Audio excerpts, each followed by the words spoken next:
Salut à tous. Salut et bienvenue dans Beats, épisode 95. Ah, le petit blanc qui va bien. Te revoilà après une petite semaine d'absence. C'est ça. Nous avons fait un premier duo exceptionnel avec Pierre pour la oui. première fois. On n'avait jamais en fait fait un Beats ensemble, c'est rigolo. Et ben Voilà. Faut bien une première fois à tout. Ouais. Ah, que j'ai été réglé trop fort, on nous dit. Ah, bah c'est de ton côté. Voilà, nous ça va très bien. Le micro est parfaitement réglé. exactement. Bon, j'espère que vous allez bien. On a quand même un petit peu de news malgré tout. Ça a bougé. Quelques-unes. Il y a de l'IFA, pas mal de news sur l'IFA, ce magnifique salon allemand. Et On ne prononcera pas le nom. Et t'as complété avec des news d'objets. Ouais, alors c'est IFA aussi. Ah, c'est IFA aussi. Ouais. Ah, je l'avais pas vu passer. Ça a été très bien. présenté à l'IFA. Parfait. Et un premier petit retour sur Android Pie. Ouais, on va vous montrer un petit peu ce que ça donne. Vite fait. Voilà, des télés, des processeurs, des PC, des trucs, des voitures, des téléphones, enfin voilà, plein de trucs. En veux-tu, en voilà. Il y a de quoi faire. Bon, on attaque direct par la première news, du coup. On va parler donc des télés 8K. Voilà. Le truc qui est vraiment le plus utile de la Terre. L'IFA, va falloir en parler, c'est ça. Oui, alors effectivement, l'IFA, ce magnifique salon de l'électronique grand public, équivalent du Consumer Show européen, c'est toujours l'occasion d'annoncer des grandes nouveautés pour les constructeurs de matériel de maison, on va dire, dont les télés, puisque c'est à chaque année, il faut innover sur la télévision, et là, cette année, ça a été l'avènement, comme j'ai marqué, de la 8K, puisqu'on a vu pas mal de télé 8K. Alors, c'est pas la première fois, on avait déjà présenté l'année dernière, déjà ils en avaient montré, mais c'était plus des très hauts modèles haut de gamme et certains constructeurs. Là, c'était assez répandu, les principaux constructeurs ont tous présenté leur télé 8K. Ouais. Les deux que j'ai retenus, c'est principalement Samsung. Les moins chers. Comment ? Les moins chers. Les moins chers. Oui, les prix ont baissé. Malgré... Bon, si, par rapport à l'année dernière, les prix ont baissé. Oui, les prix ont baissé, mais ça reste quand même hors de prix, quoi. Ça reste quand même hors de prix, oui, par rapport au prix des télé actuellement. Après, ça dépend ce que tu cherches dans une télé. Ce que je disais dans le rendez-vous tech, c'est le prix d'une voiture. Pour le plus gros des modèles qui est là, tout à fait. Alors Samsung, voilà, qui présentait ses modèles de télé QLED. Donc la technologie QLED, on en avait déjà parlé. C'est une alternative au OLED qui est censée être plus performante, avec des meilleures colorimétries, des pixels plus fins. Ouais. Et alors, qu'ils ont présenté toute une gamme. Hein. C'est pas qu'une seule télé, c'est des télés qui vont de 65 à 85 pouces. Et la particularité, c'est que elle est comme ça, ce modèle-là, donc bon, du borderless avec quasiment rien. D'un autre côté, quand la télé fait 85 pouces, la bordure peut faire 10 cm, ça paraîtra de toute façon une bordure fine. C'est vrai. C'est vrai que si c'est la version 85 pouces, tu vois. Bon, la bordure doit bien faire 5 cm, tu vois, facilement. Tout à fait. Donc toute une gamme. Et alors la particularité qu'ils ont annoncé, c'est que leur innovation, indépendamment du QLED, c'est que ils vont avoir une télé qui s'améliore dans le temps. Ouais. Alors ça c'est le discours marketing.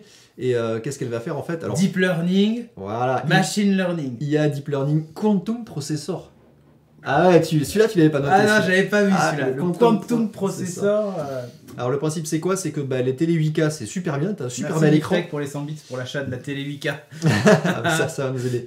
Le principe c'est que les télé 8K c'est bien, mais des sources 8K t'en as pas. Ça n'existe pas. Donc toutes ces télé là vont... Déjà les sources 4K, on y arrive gentiment. Ah oui, si ça commence à être assez... Ouais, enfin, ça... non. Dans le jeu vidéo, pourquoi pas? Amazon et Netflix le proposent. Ouais. Après, il faut avoir la ligne qui suit. Voilà. Oui, mais c'est suffisamment... Non, mais d'accord, mais ce que je veux dire, c'est que... nous, on parle en tant que riche blanc équipé de fibres. Non, mais c'est vrai, mais si tu regardes aujourd'hui, c'est pas la majorité des gens. Donc, je pense pas que Netflix nécessite la fibre pour avoir... non, mais par contre, il nécessite pas non plus d'avoir une télé d'aussi bonne qualité, étant donné que la 4K de Netflix est quand même pas oufissime. Ah, c'est pas mal. Si. 4K HDR, elle est pas dégueu. Ouais, mais je préfère celle d'Amazon, par exemple. Oui, c'est vrai. Elle est clairement, il n'y a pas photo. C'est vrai. Donc les sources 4K sont pas toutes là, et même les Blu-ray, enfin oui, c'est ça, les sources 8K surtout sont pas toutes là, et même les Blu-ray 4K, des fois, c'est surtout de l'upscale de sources beaucoup moins, à l'origine, qui étaient beaucoup moins importantes. Voilà. Donc ces télés-là, on va les attendre sur leur capacité à upscaler les images qu'elles ont en source. Et donc là où Samsung a souhaité marquer le coup, c'est qu'ils ont dit, nous, on a un upscaler qui va gérer ça avec de l'IA, l'intelligence artificielle. Donc ils ont un quantum processor dédié dedans à l'upscaling. Et en fait, qu'est-ce qu'ils vont faire au niveau de l'IA? En fait, la télé en elle-même, elle n'est pas autonome pour avoir un processeur qui va calculer l'IA. Elle va juste appliquer des filtres d'upscale. Donc elle a un catalogue de 200 filtres. Et en fait, Bienvenue sur Instagram. l'IA va juste servir à détecter un petit peu quel est le flux, quelle est la source de données, la source d'image, pardon, et quelle scène en fait est affichée, et appliquer le filtre correspondant, le meilleur filtre correspondant à la source et à la scène affichée. Voilà. Donc si c'est un truc d'action, un film un peu sombre, un machin, tout ça, ça appliquera pas les mêmes filtres. Voilà. Et alors pourquoi elle s'améliore dans le temps? Parce qu'en fait, ces filtres-là, on peut les mettre à jour, puisque c'est des télé connectées. Donc le Quantum Processor va pouvoir récupérer des nouveaux filtres depuis Internet, depuis les serveurs de Samsung, sachant que du coup, le vrai calcul de l'intelligence, etc., sera fait dans le cloud de chez Samsung. On récupérera que le résultat du filtre à appliquer. Ouais, c'est magique. Bon, c'est pas mal, c'est intéressant. Par contre, c'est encore une fois super marketé. C'est un gros discours commercial dessus. Et puis, comme tu l'as dit, les prix sont assez élevés encore pour des télé 8K. Le 65 pouces est à 5 000 € et le 85 pouces est à 15 000 €. Donc le prix de ta voiture. Voilà. 15 000 €. On peut acheter presque une Zoé avec la prime. C'est 16 000 €, je crois, la Zoé. Bon, après, il faut louer les batteries, mais. Ouais. Voilà quoi, c'est un abonnement Canal+, la location de batterie. Bon, après 85 pouces, faut la caser quand même, mais bon. C'est clair. 65 pouces, 5000 €, ça reste quand même assez élevé, mais regarde les premières télé OLED. Non, 4K, mais ce que je disais ça. dans Rendez-vous Tech, c'est le gros avantage, c'est que les télé 4K vont baisser, quoi. C'est clair. Oui, c'est clair. Le fait d'annoncer déjà une nouvelle génération, ça va. C'est aussi une façon pour les constructeurs de montrer déjà qu'ils travaillent et qu'ils ne se reposent pas sur leur laurier, parce que ça a été une vraie manne déjà le passage de 720p au 1080p. Ouais. Ça a été c'est pas vraiment une vraie manne de 1080p au 4K, parce que la différence est, enfin, tout le monde la voit pas, alors qu'elle est présente. Hein. Non, moi je l'ai vu. Moi aussi je l'ai vu. Bon, après j'ai fait un saut. Alors que tout le monde la voit pas. Un saut de 15 ans de génération de télé. Voilà, donc forcément ça tu vois une change différence. Mais là déjà, on passe de la 4K à la 8K en moins de 5 ans. C'est quand même rapide. Oui, enfin, on va pas y passer nous chez nous. Non, mais je parle pour la techno chez les constructeurs. Voilà. Donc du coup, on sent que évidemment les prix vont baisser. Déjà aujourd'hui, vous pouvez trouver des télé 4K parfaitement de bonne qualité et d'un tarif ultra raisonnable. Dès 450 €, vous avez une télé entrée de gamme 4K. C'est pas la meilleure qualité d'image, mais c'est largement suffisant pour regarder Netflix en 4K par exemple, ou Amazon. Hein, que les choses soient claires. Merci Niftech pour le Prime. Alors donc, prix, puisqu'on nous les demande, donc 5 000 € pour le 65 pouces. Ouais. Donc c'est le plus petit modèle en fait, 65 pouces, ce qui est moi, déjà pas mal. Je pense que j'ai une 55 chez moi, je trouve déjà que c'est gros. Oui, moi aussi. Et je peux pas faire plus grand. Pour te dire, j'ai ça entre le bord de ma fenêtre pour l'ouvrir et la télé. Ouais. Du coup, si je prends une 65, je n'ouvre plus la fenêtre. C'est un choix. C'est un choix, voilà. Tu fais un trou dans le mur et tout. Bon, le deuxième constructeur à avoir annoncé également sa télé, c'est LG. Que voici. Alors eux, ils ont moins présenté tout l'aspect électronique et tout. Par contre, ils ont présenté leur savoir-faire en termes électronique et tout, ça pourrait être le nom d'une émission. Électronique et tout. Ils ont présenté surtout leur savoir-faire, sur les dalles OLED, puisque c'est les premiers à produire une dalle OLED de 8K de 88 pouces, ce qui est juste encore plus énorme. Voilà, donc ça doit être un peu, ça doit être hallucinant à regarder. Et ils n'ont pas plus de détails en termes de tarification et de la gamme au complet. Par contre, c'est purement technique. C'est purement technique pour démontrer encore une fois leur savoir-faire à faire des dalles 8K. Apparemment, elles sont très légères parce qu'elles tiennent même pas d'une main. C'est ça, elles flottent, tu vois. Elles flottent en l'air. Ouais. Exactement. Moi, j'étais plus impressionné par les téléviseurs que tu collais au mur. Finalement, je trouve ça plus révolutionnaire qu'une télé 8K. Les usages, l'intégration, les trucs transparents, tu sais, où tu vois une vitre et puis après crac, ça apparaît. Ça, c'est des trucs qui sont beaucoup plus impressionnants, qui font plus rêver. Que là, c'est une évolution attendue, quasiment. Ouais, clairement. Qui n'aura pas énormément d'apport au quotidien pour l'instant. C'est vrai. Voilà. Mais comme tu le dis, ça va être une bonne occasion pour faire le shift vers la 4K pour ceux qui ne l'ont pas encore fait. Tout à fait. Allez, on part chez... on va rester dans le silicone. Et oui. Et on part chez iSilicon, du coup, puisque ils ont annoncé leur nouveau CPU, donc le Kirin 980, qui est annoncé comme le Snapdragon 845 Killer. Ouais. Alors, derrière ce titre putaclic, en fait, le Snapdragon 845, vous savez, c'est le processeur qu'on trouve partout sur les téléphones de 2018. Hein, c'était le flagship, le processeur flagship. Et donc, le Kirin 980 annonce faire mieux sur tout. Voilà. Alors, ça va être le futur SoC, donc le futur CPU tout intégré, qui va équiper les Huawei Mate 20 et Mate 20 Pro, qui ne sont pas encore annoncés, mais qui devraient l'être bientôt, d'ici la fin du mois, je crois. Ouais. Il y a déjà Voilà. 1000 fuites dessus, mais... Et voilà, évidemment, parce que comme ils ont montré le processeur, ils ont dû montrer un petit peu une carte qui l'intègre et tout, des fonctions et tout, donc on n'est pas loin d'avoir le téléphone déjà derrière. Voilà. Alors ce qui est intéressant avec ce processeur, en général on ne fait pas tout le détail des processeurs, mais celui-là c'est le premier de toute nouvelle génération. Et il intègre beaucoup de nouveautés, et pas que en termes de fonctionnalité, également en termes d'architecture.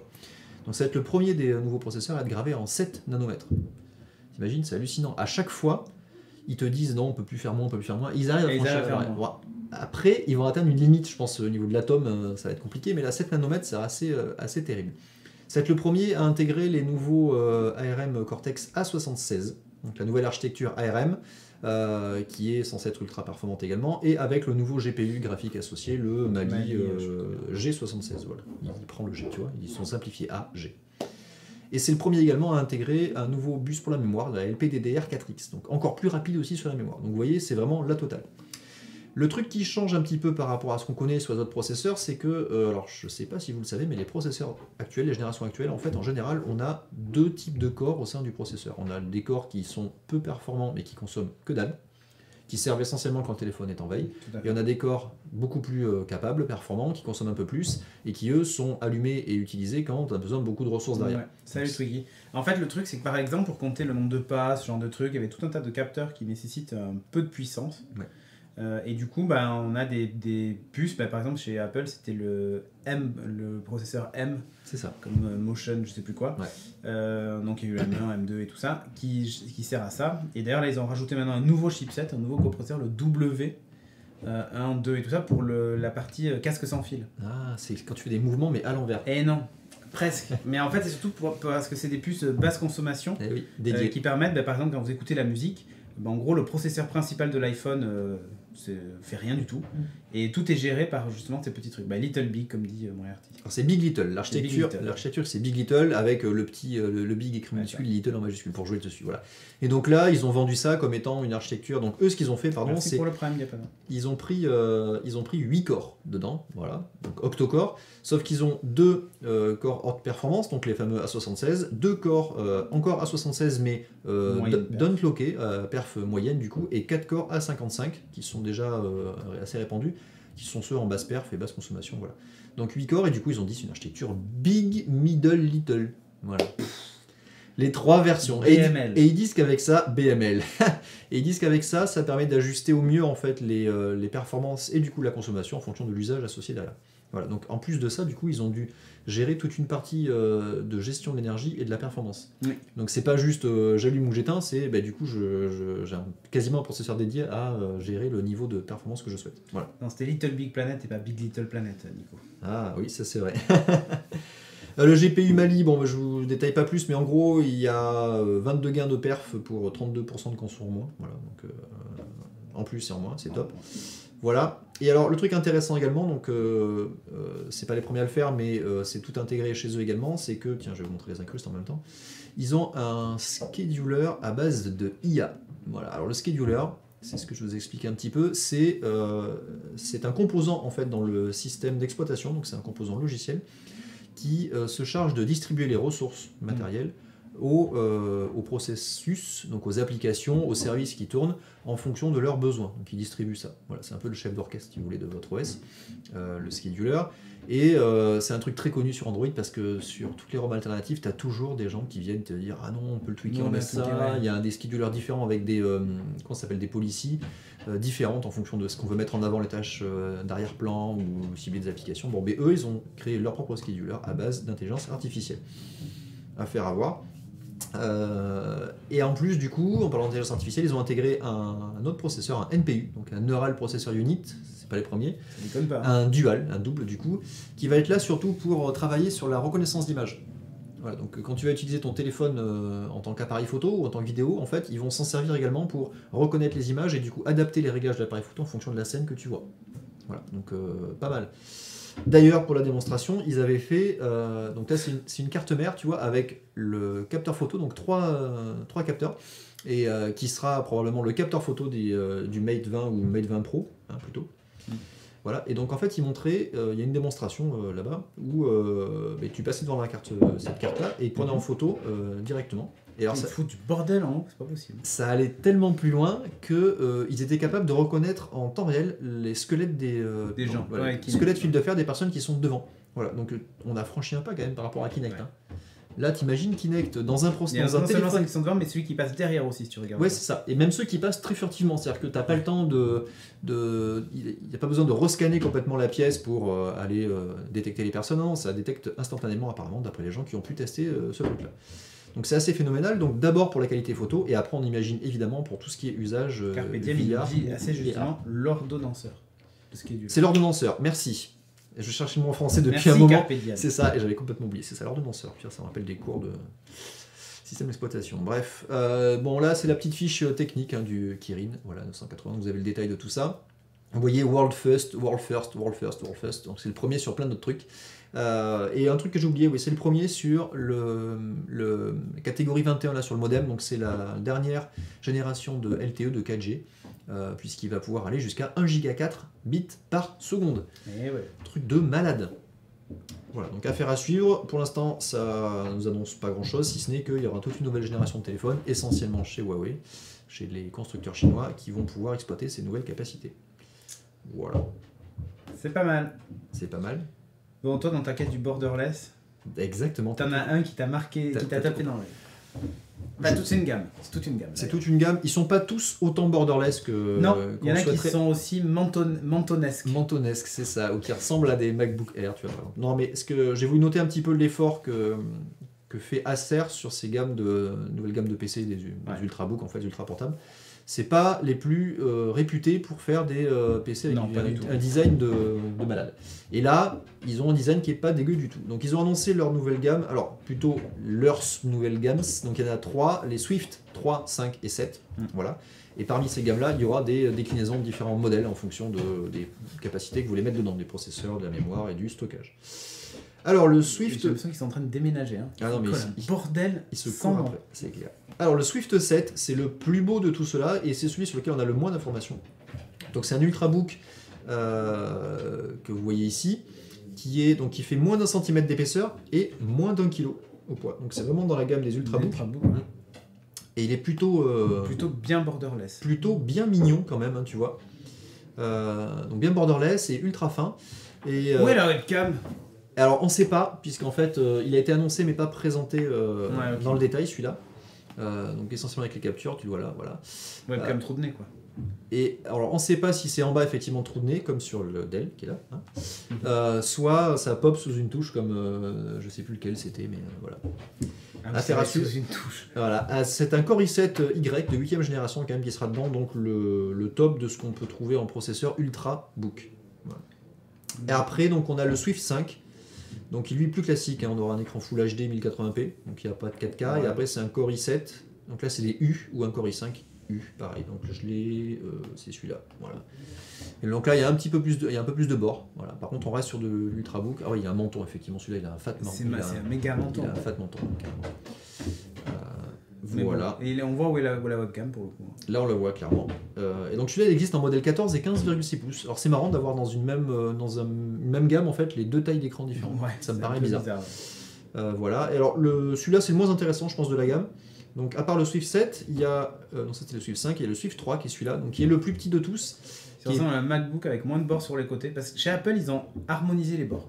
Oui. T'as la même bordure partout. Voilà. Alors que là ils ont tout mis en bas. Ouais, ça. En bas et un peu en haut, mais ils ont tout mis en bas. C'est vrai, voilà. Donc ça c'est le Swift 3, le plus petit de la gamme. Il fait 13 pouces, 13,3. Et il va avoir les mêmes capacités en fait que le Swift 5, puisqu'on aura un écran Full HD, Core i7, i5, i3 au choix parmi la gamme U. Alors 4 ou 8 Go de RAM, c'est un peu petit je trouve. Et après SSD. Alors la particularité c'est qu'il y a une connectivité 4G, c'est un des rares à proposer la 4G intégrée, et jusqu'à 13 heures d'autonomie en surf en 4G. Donc c'est pas mal pour un portable en mobilité, c'est assez intéressant. Voilà. C'est pas mal. Et alors, un truc encore moins incompréhensible, plus incompréhensible chez Acer, c'est qu'ils proposent dans ce modèle-là une version 14 pouces qui intègre une GeForce MX 150. Alors, du coup, leur gamme, Ça ressemble à rien. je comprends plus rien à leur gamme, mais voilà. Ils ont fait un effort sur le design, c'est à souligner, et les tarifs vont de 800 à 1100 euros hein, sur. Chez Lenovo, sur ils avaient ça. présenté des trucs assez sympas aussi. Ouais, les nouveaux, les carbones, ils sont pas mal. Ouais, et le Yoga Book avec double écran, avec écran C'est vrai. e-ink. Ouais, mais alors ça, c'est bizarre parce qu'au clavier, C'est un peu t'as pas les touches. Mais t'as vu le principe de tu tapes dessus et il s'ouvre. Touc. Ah non, j'ai pas fait gaffe ça. T'as pas fait gaffe Non. à ça? D'ailleurs, il y a un gif animé qui traîne sur les internets, mais en gros, tu fermes ton ordi, tu tapes, au lieu tu sais, de chercher à l'ouvrir, Ah machin, tu tapes et le truc se lève. Clic. Il y a un électroaimant qui le repousse. D'accord. Ah, c'est pas mal, tu c'est lèves. intéressant. Ok. Tant que c'est pas mécanique, ça va. Non, c'est un électroaimant en Ah, fait. Et bah ça oui. dure que quelques secondes, et si jamais tu l'ouvres pas, clac, ça Au redescend. passage, ça démagnétise le disque. Non. Non, l'idée Nickel. est pas con. L'idée est vraiment pas con.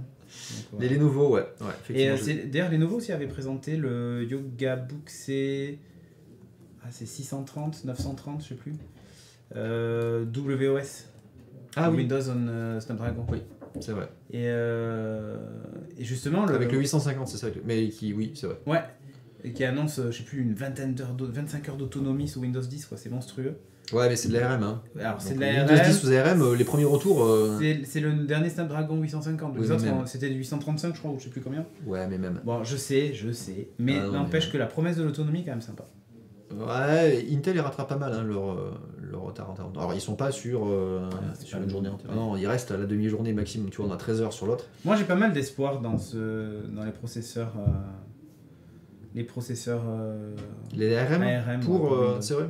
Enfin, au moins pour l'autonomie et le Always Connected, quoi. Oui, c'est ce qu'on a pour les téléphones, c'est clair. Mais par contre, au niveau de l'écran, c'est ce qui va bouffer le plus de batterie maintenant. Oui. Bon, on Impeccable. verra. Vous avez- Mais après l'idée, c'est que c'est juste un. Ouais, c'est les nouveaux que tu voulais montrer. Ouais, je voulais montrer les nouveaux, la gamme, le Yoga Book Suite. Donc, WOS, voilà, c'est celui-là. Donc c'est une, voilà, c'est un Yoga Book, mais version toujours connectée. Voilà. Plutôt classique par rapport à ce qu'on connaît chez Lenovo. Allez. Attends, je vais essayer de te trouver Ouais. le truc.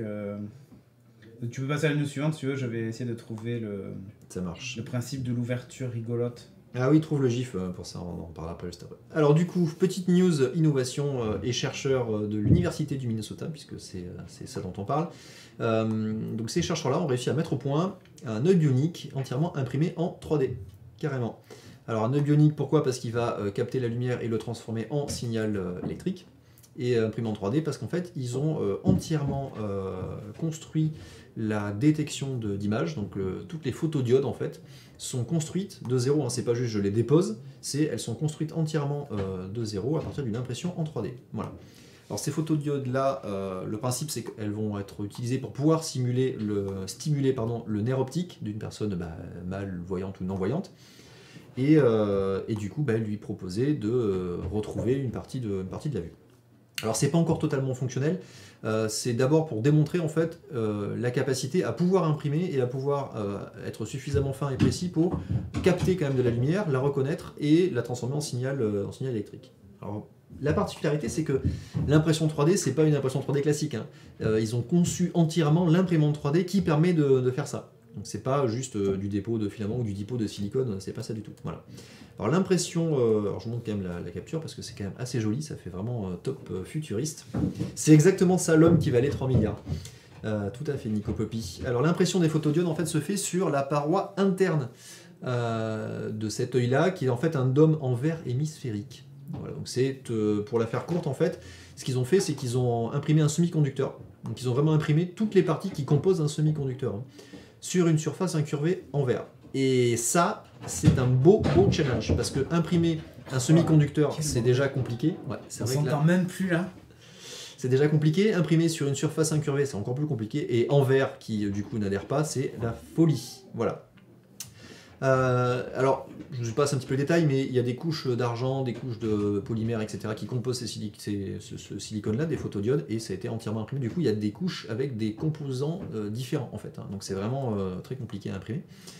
Et l'intérêt, c'est que du coup, comme c'est imprimé, c'est fait à la taille souhaitée. Donc, c'est conçu avec la taille et la forme similaire à l'œil humain. Et donc, ça serait adaptable en fait à la personne qui souhaiterait bénéficier de cet œil-là. Voilà. La prochaine étape, c'est quoi? C'est d'améliorer le taux de conversion. Donc, le taux de conversion, c'est l'équivalent du rendement.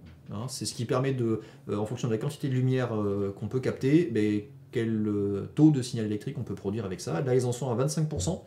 Ce qui est pas mal déjà par rapport au fait que ce soit imprimé 3D sur un truc si petit, etc. Et ils souhaitent l'améliorer grandement, il faudrait qu'ils arrivent à plus que ça pour avoir une prothèse qui soit complètement fonctionnelle. Puisque c'est pas encore suffisant pour pouvoir permettre de retrouver la vue auprès d'une personne non-voyante. Voilà, moi je trouve ça quand même ouf, c'est super beau en plus. Ce qui serait bien, ce serait qu'il dépasse en fait les capacités de l'œil humain carrément. Mais oui, le principe quand même de ça, c'est d'améliorer. Voilà.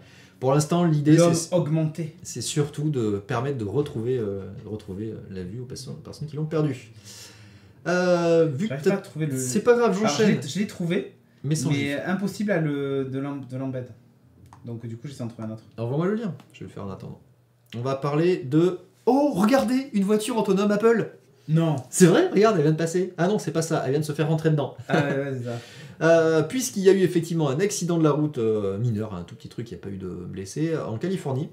Et dans le rapport, en fait, rapport déposé au California Department of Motor Vehicles, effectivement, le véhicule dans lequel elle était rentrée, c'est une voiture de Apple. Voilà. Du coup, on apprend, voilà, vous voyez, c'est cette voiture-là, on apprend du coup l'immatriculation de la voiture. On sait que c'était enregistré voilà, le 24 août, l'accident. Donc c'est dans la ville de Sunnyvale, donc à Santa Clara, pardon, donc c'est vraiment à côté du siège de Apple, hein, carrément. La voiture, vous la reconnaissez, c'est un Lexus RX 450H, donc le SUV Lexus. C'est les mêmes qu'on a partout, hein. Google aussi en a plein, enfin tout le monde utilisait ça. Donc hybride également, voilà, avec bardé de capteurs. Alors ce qui est marrant, c'est que tu vois, ils ont... c'est marrant parce qu'ils ont fait en fait un rail de capteurs que tu files sur le toit. C'est déjà plus intégré que les autres. C'est moins rustique. Exactement. C'est un peu plus joli. Voilà. Alors ce qui est marrant, c'est qu'il s'est fait rentrer dedans. Ouais, ils se sont fait rentrer dedans par une Leaf. Une Nissan Leaf. Une électrique dans une hybride autonome. Alors tu t'expliquais qu'elle roulait à 8,7 km/h, je crois. Oui, il n'y a que dalle, quasiment. Celle d'Apple. Et l'autre roulait à 23 ou un truc comme ça. Carrément. Du coup, ça confirme effectivement le fait qu'Apple travaille sur des véhicules autonomes, alors pas tant sur les voitures que sur l'aspect plateforme, un système derrière.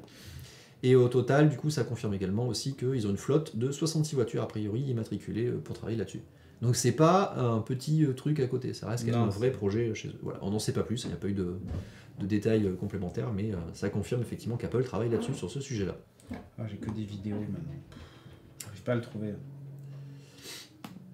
Hop. Allez, j'enchaîne, je continue, il n'y a pas de souci. C'est con que je puisse pas le montrer. Le Xiaomi, envoie-moi le lien où tu as un gif, je vais essayer de le récupérer.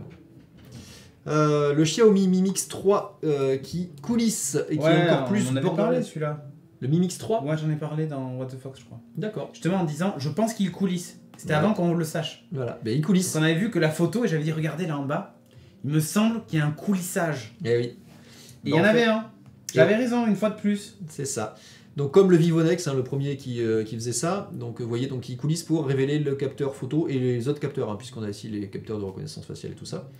Voilà, donc il est dévoilé, sachant qu'il n'est pas encore totalement annoncé, mais les rumeurs se complètent pour annoncer en détail un petit peu les fonctionnalités. On sait notamment qu'il aura un écran OLED QHD+, donc un truc pas mal du tout. La recharge sans fil, Qi, le standard de facto qu'on a partout, et qui supporte les dernières normes de connexion 4G de malade. Voilà. Donc on a une capture en plus, tu vois, où on n'a pas le coulissage. Donc on voit vraiment qu'on a full bordel. Il a un tout petit menton en fait. Ouais, c'est la folie. Moi je suis fan absolu. Le Mi Mix, à chaque fois, c'est le téléphone de plus en plus d'écran. Moi je suis vraiment fan de ce téléphone. Après, le souci c'est toujours le MIUI.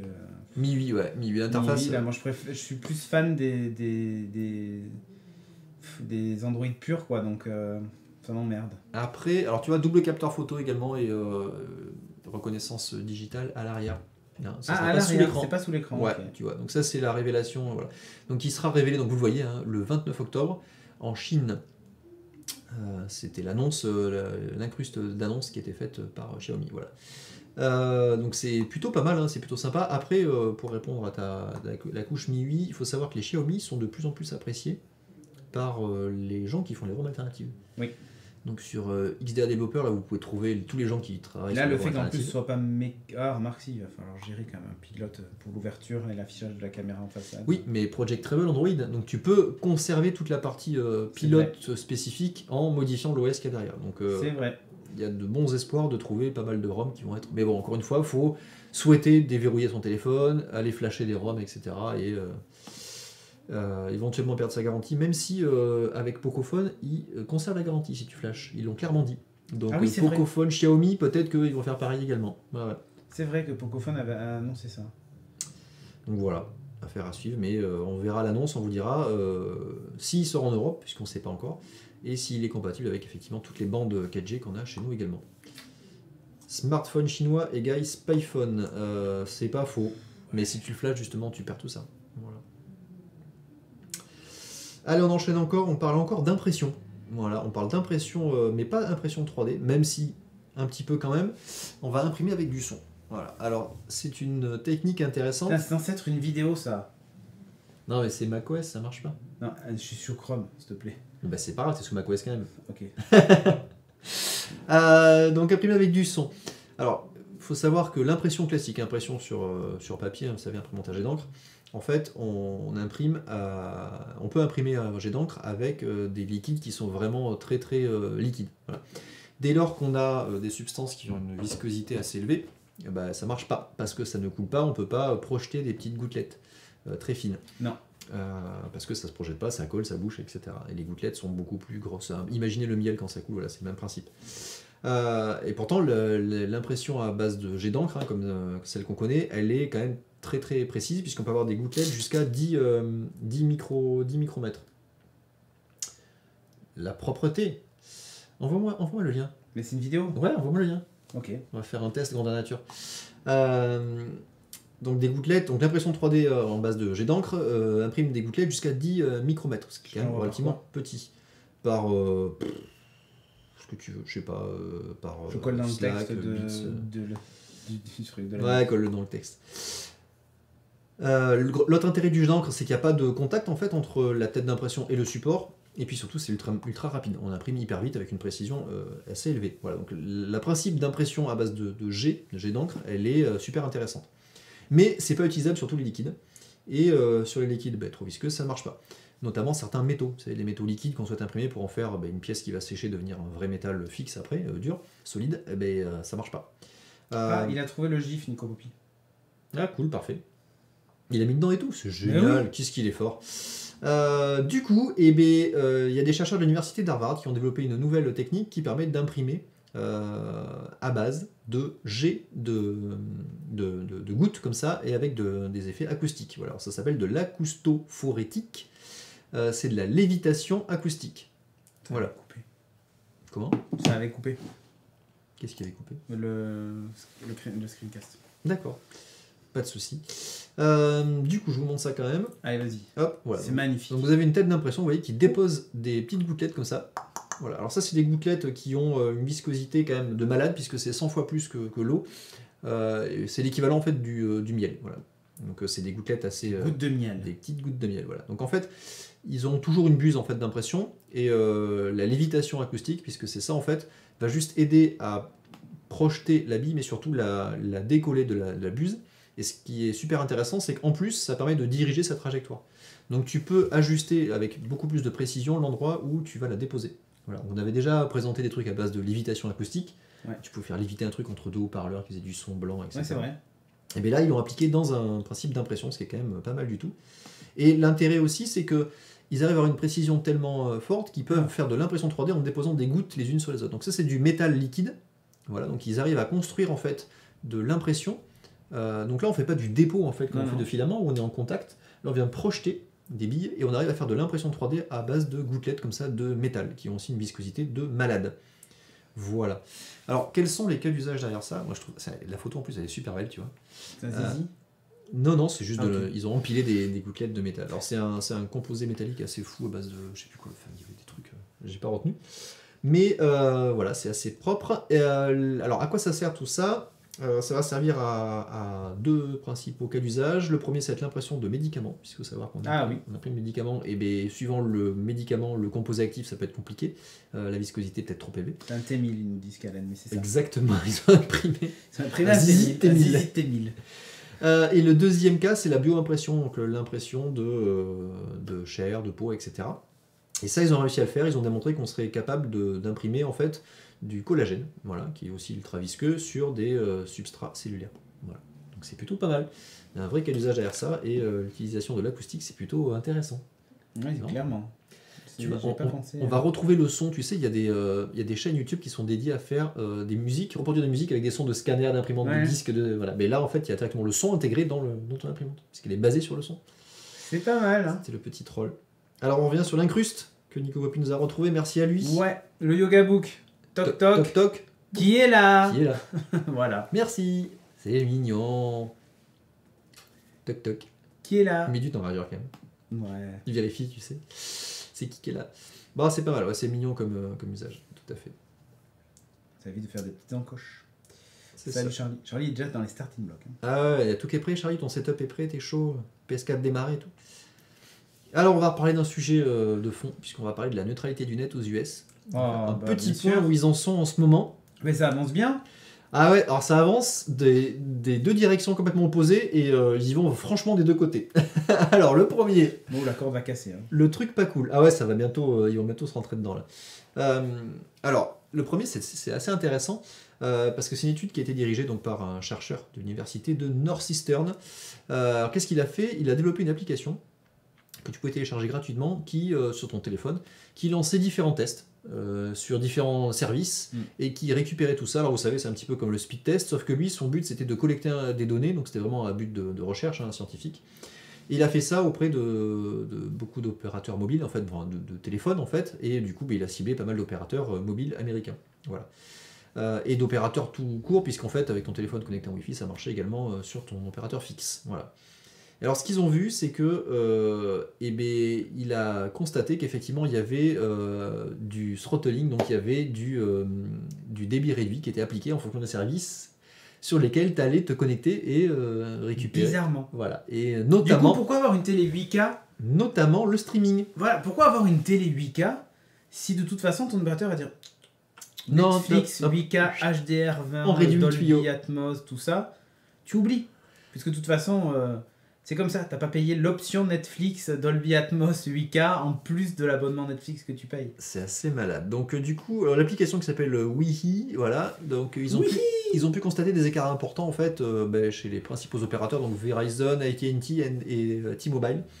Voilà, donc ils sont les trois plus gros chez eux. Donc là, vous voyez en fait la répartition par rapport aux services. Voilà, donc le premier, c'est quoi? C'est pas Apple Music. Hein. C'est YouTube. Non, c'est les vidéos, là c'est principalement tout ce qui est flux vidéo. Donc par application. Spotify, pas trop. Ah oui, il y a Spotify, ça va bien vu, effectivement. Ah ouais. Mais je pensais que c'était que les vidéos. Ouais, tout à fait. Donc il y a YouTube en premier, et puis évidemment, vous allez retrouver la clique à Netflix, Amazon Prime Video et NBC Sport. Voilà. Alors c'est marrant parce qu'il a également contacté un petit peu les opérateurs en disant dites donc, vous êtes pris le nez dans le sac là, vous réduisez les débits en fonction des services qu'on utilise. Et en fait, ils ont répondu mais non, vous inquiétez pas, c'est juste une simple gestion du réseau qu'on fait pour prioriser les flux, machin, tout ça. Bah ouais, c'est ça, si tu priorises un flux par rapport à l'autre, c'est exactement ça. Voilà. Tu as bien défini ce que tu es en train de faire. Voilà. Et il n'y a pas YouPorn, ni Pornhub, c'est vrai dans l'histoire, c'est bizarre. Hein. Les gens qui se sont soumis aux essais, ils n'ont pas allé là-dessus, c'est marrant. Tiens. Bref, voilà. Donc pris la main dans le sac, il faut savoir que ça fait plus d'1 an maintenant que la loi est passée, puisque Trump a fait sauter la neutralité du net chez eux, la FCC maintenant a ouvert les portes et les opérateurs ont libre possibilité de faire ces trucs-là, et on arrive à commencer à voir effectivement les travers. Alors, les services sont pas encore... les usages sont pas plombés, c'est-à-dire qu'on n'est pas dans le cas de Free avec YouTube comme à l'époque, mais quand même, ils constatent déjà une baisse des débits. Et alors, le côté opposé, c'est la Californie, puisqu'ils ils sont en rébellion complète contre le lobby des télécoms, puisque ça, c'est les télécoms qui le gèrent. Puisqu'ils ont passé le 31 août une loi pour justement rendre non discriminant le trafic sur Internet. Donc complètement dans la neutralité du net, donc à l'opposé complet de la loi de Trump. Voilà. Et c'est pas les seuls, puisqu'il y a 30 autres États américains qui sont en train de travailler sur des lois équivalentes. Voilà. Donc ça va forcément se régler devant un tribunal, puisque les opérateurs ont dit mais jamais les lois fédérales vont primer sur les lois au sein des États, donc s'il y a un problème, on ira devant les tribunaux pour faire valider ça. Donc il va y avoir un petit conflit, ça va être sympa, t'imagines, l'État de Californie contre les États-Unis. Voilà. Ça va être sympa comme type de procès. Voilà. Donc c'est pas fini, affaire à suivre. C'est assez fou. Hein. Ce qui est bien, c'est qu'il y a quand même des gens qui montent au créneau pour défendre encore la neutralité du net jusqu'au bout. Hein. La Californie, qui est même le siège de la Silicon Valley, qui sont majoritairement côté opposé de Trump, qui était fervent défenseur de la neutralité du net, montent carrément au créneau pour continuer à défendre ça. Donc ils n'ont pas lâché l'affaire. Voilà. Non. Affaire à suivre. Ouais, on n'a pas fini d'entendre parler de toute façon. Ça, c'est clair, et même chez nous, hein, de toute façon. Ah ben chez nous, non, mais c'est très intéressant de regarder ça de notre côté pour se rendre compte de la connerie dans laquelle une fois que c'est mis en application, de la connerie dans laquelle on pourrait tomber. Voilà. Hein, mais n'empêche qu'il y a encore le patron d'SFR et autres qui continuent à dire que non, en fait, effectivement, c'est une bonne chose. Bah oui, c'est une bonne chose pour eux, bien sûr. Voilà. Et oui, et donc là, ils ont c'est un lobby, hein, clairement, chez eux, c'est le US Telecom, donc c'est tous les opérateurs qui sont regroupés entre eux pour promouvoir le fait de c'est bien si on peut régler les débits nous-mêmes. Voilà. Du coup, il y aura après des services plus, tu vois, ils baissent les débits, et après ça va ramer, après ils vont faire un service plus pour avoir Netflix bien prioritaire sur ta ligne et tout machin. Vous allez voir, ça va venir, je suis certain que ça va venir. Vous aurez l'ADSL, et vous aurez plutôt la fibre, et la fibre par Orange par exemple. C'est ça, probablement. Bon, on va parler d'un concept. Un concept. Ouais, Nubia, mi-bracelet, mi-téléphone, mi-ours, mi-sanglier. Mi-homme, mi-cochon. Mi-homme, mi-cochon. Bon, alors, je sais même pas pourquoi j'en parle. Si j'en parle parce que j'ai vu passer des articles en disant waouh, c'est le futur, c'est génial et tout ça. Bon, pour moi, c'est un peu de la merde. Il annonce déjà. Alors, je trouve news, mais voilà ce que c'est de la merde. Voilà. C'est un bracelet. Ah, c'est beau, c'est design, c'est sympa. OLED flexible, ouais. Magnifique interface. Pas du tout chinoise avec des volumes dégueulasses et tout ça, comme on faisait il y a 10 ans. Le constructeur, c'est Alpha. Mais c'est MIUI l'interface qu'ils ont prise en fait. Non, franchement, c'est encore plus dégueulasse que MIUI. MIUI, c'est pas dégueu à côté. Il n'y a pas de prix pour le moment, il n'y a pas de caractéristiques, mais voilà, l'idée c'est ça. Il y a une caméra quand même. Hein. Oui, j'ai vu ça, ouais, c'est pas mal. Prendre des photos avec, c'est tellement. C'est tellement de l'usage. C'est indispensable. Voilà, et donc ça c'était bon le concept. Hein. Voilà à quoi ça ressemble en vrai. Donc oui, ça existe, figurez-vous. En vrai, c'est encore plus moche. En vrai, c'est encore plus moche. Non, plus moche, je sais pas. Mais c'est pas terrible. Hein. Sincèrement, c'est pas terrible. Mais figure-toi que ça va sortir vraiment. Ah ouais, vraiment. Oui, vraiment. C'est-à-dire que ça va sortir très exactement avant la fin alors j'ai mis fin 2019, mais je crois que c'est même fin 2018. T'es sérieux? Oui, je suis sérieux. Donc moche comme ça. Moche comme ça. La mochitude incarnée. Bon, après, le proto est assez impressionnant quand tu regardes, tu le vois déplier, tout ça. C'est vrai que tu vois l'écran se plier. Quand même, il y a un petit exploit là derrière. Mais tu sens que les mecs, ils te comment ça s'appelle, ils plient pas le bracelet, ils le ferment pas d'un coup. Hein, tu vois. Ah ouais. Je sais pas pourquoi. Tu sens une légère fragilité dans le concept. Alors, est-ce que les écrans flexibles, ça doit servir à ça? C'est la bonne question. Il y avait Sony aussi, je crois, qui avait fait une montre. C'est vrai, avec un écran e-paper, e-ink, dont le bracelet se changeait. Je crois qu'il ça vient à peine d'être commercialisé. Ils mettaient le design avec. Tout ouais. Bon. Bah alors là, j'ai un vrai gros doute sur l'usage et moi, j'attends pas ça des écrans flexibles en fait. C'est bête, mais. Non. Honnêtement, non. Le seul truc que moi j'attendais des écrans flexibles, c'est le fait que il se casse plus, quoi, tout simplement déjà. Le fait qu'il soit suffisamment souple pour pas se casser, ce genre de choses. Ça permettrait de rendre les smartphones costauds. Mais ils sont plus rayables du coup. Ouais, ils sont beaucoup plus rayables. Mais bon, c'est le seul usage. Ou alors après les tableaux de bord de voiture, si tu veux arriver à faire un tableau de bord avec un écran souple, tu vois. C'est vrai. Où l'affichage suit ton tableau de bord, ce genre de truc. Pourquoi pas une télé incurvée, non. Un écran incurvé, j'en ai un. Pourquoi pas? Tu vois, pourquoi pas? Je t'avoue que quand t'es assis en face et que t'as la même distance de tout ton... Tu sais, j'ai un écran 21/9. Oui, c'est vrai. 38 pouces, donc du coup, c'est vrai que c'est pas mal. Là, il y a un vrai usage. Ça évite d'avoir une image déformée, tu sais, sur les coins qui partent, parce que ça revient. Ça t'entoure, carrément. Mais honnêtement, là. Bon, enfin bref. Je voulais parler de ça parce que il y a des articles qui sont sortis en disant c'est le futur du smartphone, c'est le futur du... Non. Non, tu l'as dans la SF, t'as pas mal de trucs où t'as ça, mais t'as des gros bracelets, mais des trucs vachement plus gros comme ça avec des écrans machin, mais non, t'as pas ça. Personne va faire ça. Non, personne va faire ça. Pas aujourd'hui en tout cas. Ça marchera jamais. Non, voilà, jamais, peut-être pas, mais pas tout. Donc c'est Cédric qui le dit, donc vous allez voir, ça va cartonner. Ouais, c'est ça. Je leur souhaite, hein, mais... Non, mais là, en l'état, c'est moche, c'est pas utilisable. Enfin, le concept est intéressant, mais ça va pas plus loin que ça. Mais j'ai quand même un gros doute. Bon, On va parler maintenant du OnePlus, puisque la bêta... alors, tiens, ouais, ça va être bordélique, ce Hop. setup. Vas-y, nous changeons. Ouais, mais est-ce que nous sommes en face? Mais oui. Attends, où est ma souris? Elle est là. Hop. Parfait, regarde, Ah c'est oui, pas voilà. magnifique. Ah oui, c'est magnifique. On va Il y parler a le du titrage OnePlus. qui est passé dessus. Quand même. Ah ouais, pas mal, pas mal. J'avais pas... On n'avait pas anticipé pas anticipé le titrage. Ah, je vais le faire, vas-y, amuse-toi. Non, Raté, je tu l'avais pas. l'avais. Je l'avais. Re-réglage d'image. Bon, tu peux la monter juste. Voilà, c'est bon, ça passe. Ça Ouais, suffit. je diminue à peine un peu. Allez, clac, Allez, clac, clac. hop, le setup en direct. Tout va bien. Un truc qu'on aime faire. C'est comme ça. Alors, Donc, la nouvelle version de OxygenOS, donc le Ouais. Android by OnePlus, le Android by OnePlus. puisque Alors, tu as installé la Open Beta d'Android ouais, by. moi, je suis un ouf. Hein. T'es un ouf de Je suis un ouf. ouf. J'ai dit, allez, je vais l'installer parce que j'avais pas la patience d'attendre la version finale. Ouais. Il y a que Google Play qui fonctionne pas. Et puis, Oui, c'est vrai, il y a quelques limitations. Il y avait des applications Ouais. donc Google Play qui fonctionnait pas et certains téléphones qui avaient des problèmes de mise à jour avec le Play Store. exactement. Mais bon, toi, Mais t'as moi, aucun problème. j'ai rien eu du tout. Ouais. J'ai juste eu le souci avec Google Play, mais encore, je sais même pas parce que je n'ai pas utilisé, mais je pense que oui, puisqu'ils ont indiqué que ça fonctionnait pas du tout. Donc voilà, ça marche pas mal. Il y a pas mal de nouveautés, comme le nouveau centre de notification avec les différents Ouais. raccourcis, tout ça, machin. Propre. Ouais, franchement, c'est pas mal. Il y a pas mal de personnalisation possible maintenant et le nouveau menu, du coup, qui est un petit peu différent. Ah oui, On voit avec les- la recherche des paramètres et tout Ouais, ça. voilà. il Et y a là, l'image et là, rapide en et haut, ouais. et en haut, ouais, et tout en Bien. haut, vous avez en fait comment ça s'appelle, un petit menu raccourci qui vous indique que là, par exemple, l'éclairage nocturne est activé et le téléphone Comme est vous réglé pouvez le voir sur sur vibreur. cette magnifique. Voilà, vous voyez en temps réel. C'est vrai que ça me fait bizarre de me dire, et en fait, ils sont en train de voir ce que j'ai sur mon téléphone. Ouais.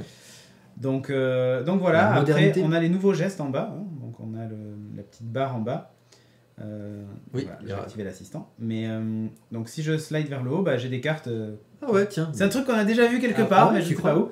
Alors la différence avec le Pixel XL, enfin le Pixel d'ailleurs, les Pixel Phone, c'est qu'en bas là, j'ai pas le launcher d'appli. Et ouais, J'ai la uniquement- limitation de merde. Voilà, j'ai uniquement le multitâche, mais j'ai pas en fait sous le point en blanc les icônes d'appli.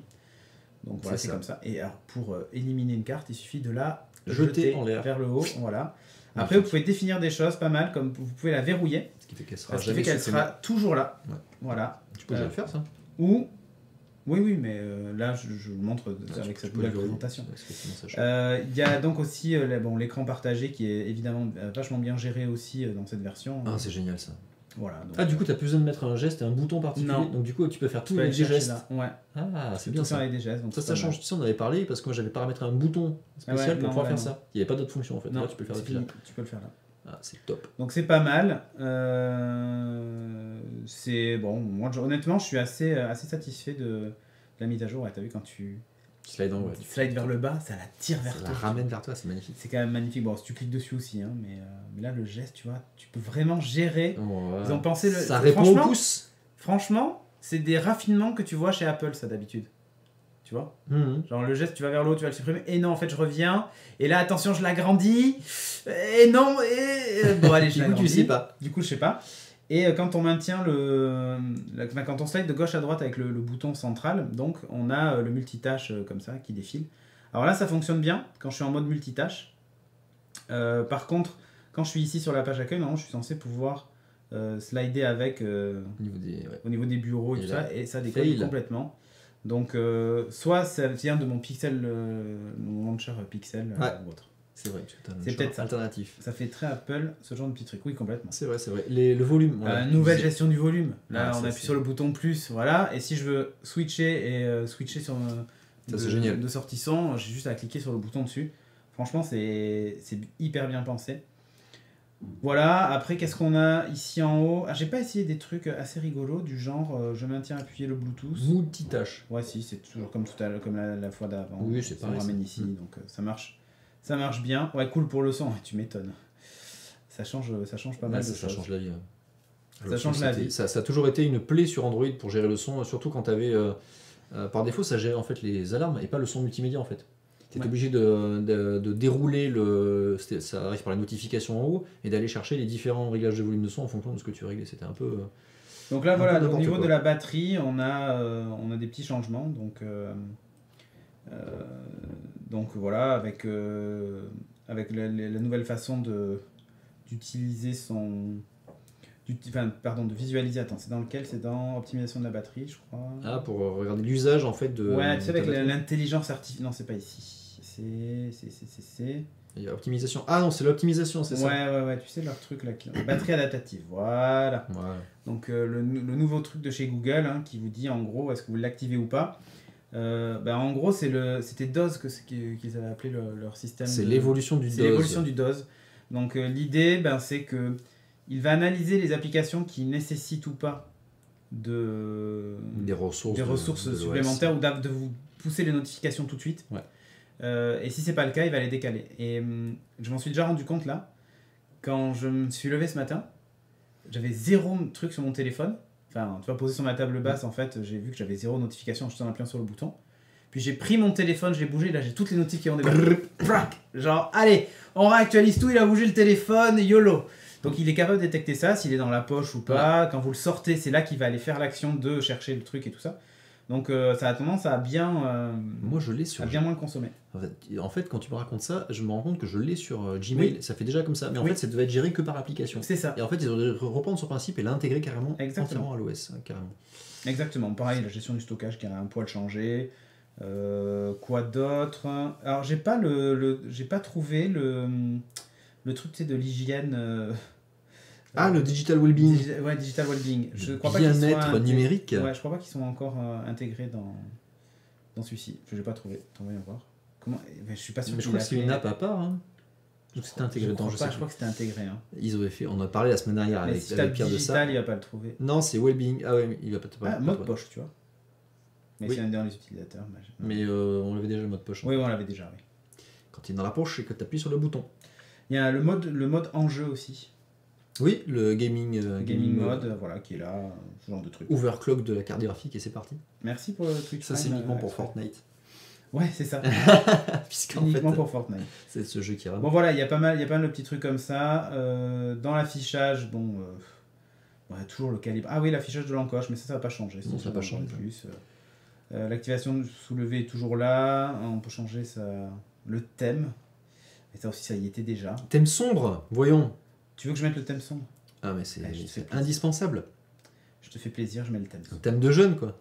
Ah ouais? Ouais. Je suis pas jeune, moi. Voilà, le thème sombre maintenant. Ah, Dans c'est la nuit beau, noire c'est- et obscure. c'est tellement Obscure propre. et sombre. Ah, mais Voilà. le launcher aussi, il faut le. Ouais, il faut a son aussi terrain, changer ouais. le truc. C'est Mais, tellement plus beau. Ouais, après voilà, il y a pas mal. Alors il y a la programmation évidemment. Il y a évidemment la programmation du mode nuit et tout ça qui est de retour. Ouais. Alors il y a une nouveauté quand même, c'est que le mode nuit peut se désactiver soit à une heure fixe tous les matins, soit quand le réveil sonne. Si vous avancez le réveil avant, C'est malin. si vous le mettez à 5h du mat, ça évite que vous disiez bon, j'attends un appel puisque je me suis levé à 5h du mat, mais en fait vous avez laissé le mode nuit et donc de toute façon l'appel tombera sur la messagerie avant 7h. Tu vois. D'accord. Ah, c'est pas mal ça. Donc du coup, tu peux dire soit au réveil, comme ça il change. Tu sens qu'il Tous y en a les jours, qui ça change d'heure. Il y en a qui se lèvent pour prendre l'avion. Ouais, c'est ça. Et du coup, ils ont dû bien galérer avec ça. C'est ça. Donc ils ont réglé ce truc là et ça je trouve ça pas mal. Je vais le remettre en blanc, ça me perturbe trop, je suis désolé. Moi, j'aime bien. Ah, il y a un thème en couleur. Je sais pas si t'as vu ça. Ah non. Alors le thème en Ah, couleur. vas-y, essaye. Allez, soyons fous. Le thème en couleur, en fait, il met les icônes en couleur. Attention. Waouh, regarde, les icônes du paramétrage c'est beau. sont en couleur. Voilà, et il fait un espèce de mix chelou entre sombre et pas sombre. Enfin, je sais pas, c'est D'accord. Bon. un peu bizarre. Mais voilà. Le thème clown, c'est ça, en couleur. En couleur, oui, c'est un peu ça. T'as vu, en parlant de thème sombre, la prochaine mise à jour de Windows 10, Oui, là, on va intégrer il y aura un thème sombre, y compris dans l'explorateur de fichiers. C'est un truc de fou. Putain, mais moi, je vais être trop content. C'est incroyable. Tout passer en noir. C'est incroyable. Est-ce Donc, que tu as noté voilà. une différence de batterie, si on demande en termes de... Eh bien, pour le plus moment, ou je moins. peux pas vraiment. Bah, je suis à peu près dans ce que j'avais avant. Sachant que j'ai tendance à beaucoup l'utiliser là. Ouais. Donc là, par exemple, je vais regarder. Alors, je comprends pas ce que ça veut dire devrait durer jusqu'à environ 6h15. Ah oui, jusqu'à 6h15 du matin. Oui. C'est-à-dire qu'il sera à plat à 6h15. Ouais. Il me dit ça déjà depuis ce matin, 7h, quand je l'ai pris.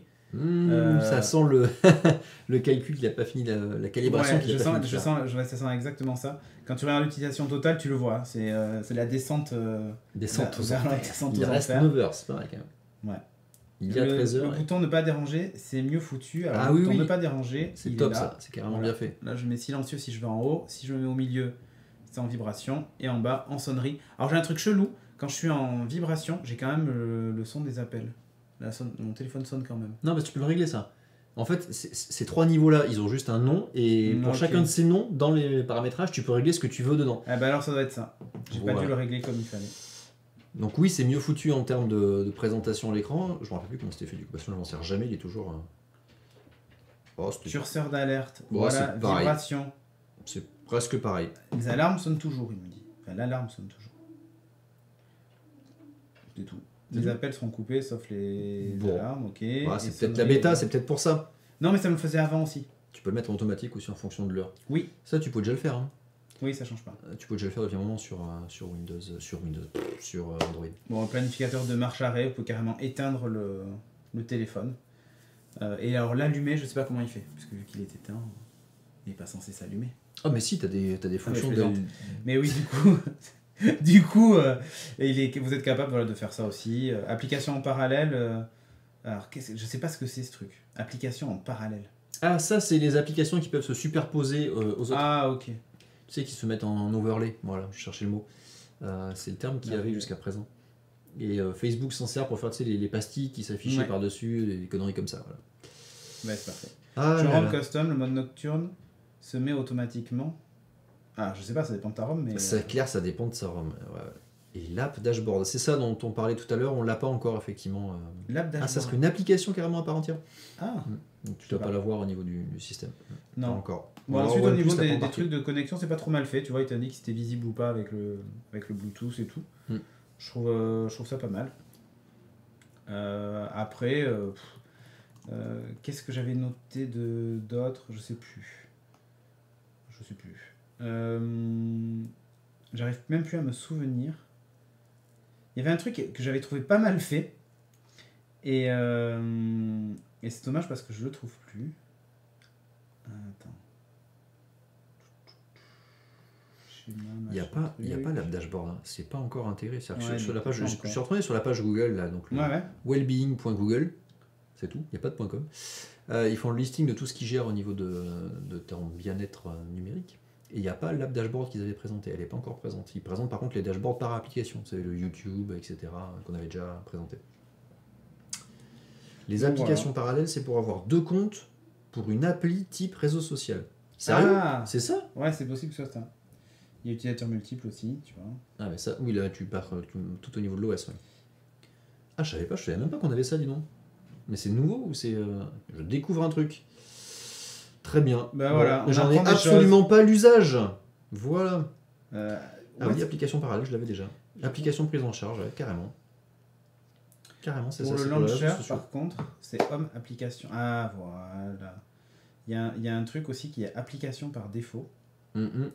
Et où en fait, tu peux définir l'application d'appareil photo, par exemple, par défaut que tu veux utiliser. Ah, ça me rappelle les... ça me rappelle les trucs. Ça, c'est vachement bien. Ouais, tu peux choisir l'application de photo, de mail, de musique. Tiens, d'ailleurs, de musique, il m'a mis Google Play Music. Ah, mais Spotify ne doit pas être encore pris en charge. Et là, par exemple, pour les applis, ben, là, j'ai du coup les réglages de mon Du appli launcher. du launcher, mais je peux changer et repasser sur le lanceur OnePlus, par exemple, Ouais. si je veux. Et voilà, pareil, l'assistant de saisie vocale, tu as quelques petits trucs. Tu peux changer d'application d'assistance. Si tu veux Alexa, tu peux mettre Alexa.